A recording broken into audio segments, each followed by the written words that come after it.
আরেকটা confusion MCQ নিয়ে আপনাদের সামনে হাজির হয়েছি, সেটা হচ্ছে চুজ দ্য কারেক্ট আনসার, সঠিক উত্তরটি বাছাই করুন। দেখেন এখানে আমি লিখে he was so exhausted that he lain down for a sleep, এটা সঠিক নাকি he was so exhausted that he had laid down for a slip?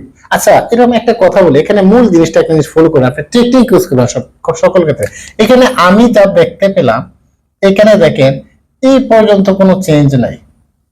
দেখেন এই পর্যন্ত আগে যা আছে সবই প্রায় সেম, ঠিক না?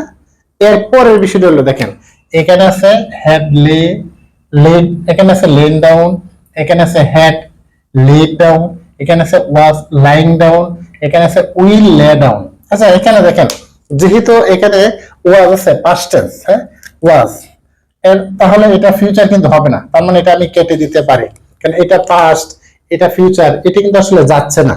এটা যদি না হয় তাহলে আরেকটা জিনিস এখানে ফলো করেন, এখানে আমি নিচে কিছু শব্দের আমি মিনিংটা লিখে রেখেছি ভার্বের, যাতে সহজ হয়।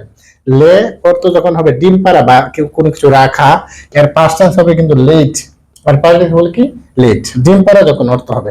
আর লাই মানে স্মরণ করা যখন হবে তখন এর পাস্ট টেন্স কিন্তু লে এবং পার্টিসিপল কিন্তু লিন। আর লাই মানে মিথ্যা বলা যখন হবে তখন লাই লিড লিড, এই জিনিসটা আপনাকে মনে রাখতেই হবে।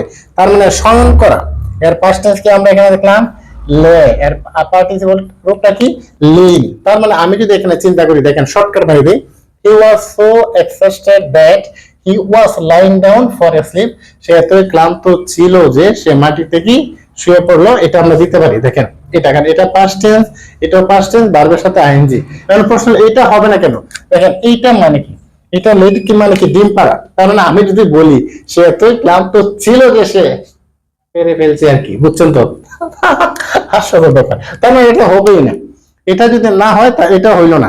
এবার এটা কেন হবে না? দেখেন এটা কি আছে লেন। আচ্ছা লেন আমরা কি জানি এটা পার্টিসিপল, কিন্তু পার্টিসিপল রূপ যখন আমরা বসাই অবশ্যই হ্যাভ হ্যাজ হ্যাড এরকম থাকে, তারপর আমরা পার্টিসিপল রূপ বসাতে পারি। এই কারণে এখানে আমরা জানি এটাও কি হবে না। তার মানে সঠিক আনসার হলো সি। এই জিনিসটা মাথায় রাখবেন। হ্যাঁ, আশা করি জিনিসটা বুঝছেন। এইরকম কনফিউশন আর ক্রিটিক্যাল এমসিকিউ নিয়ে আপনাদের সামনে হাজির হব। ধন্যবাদ সবাইকে। আসসালামু আলাইকুম।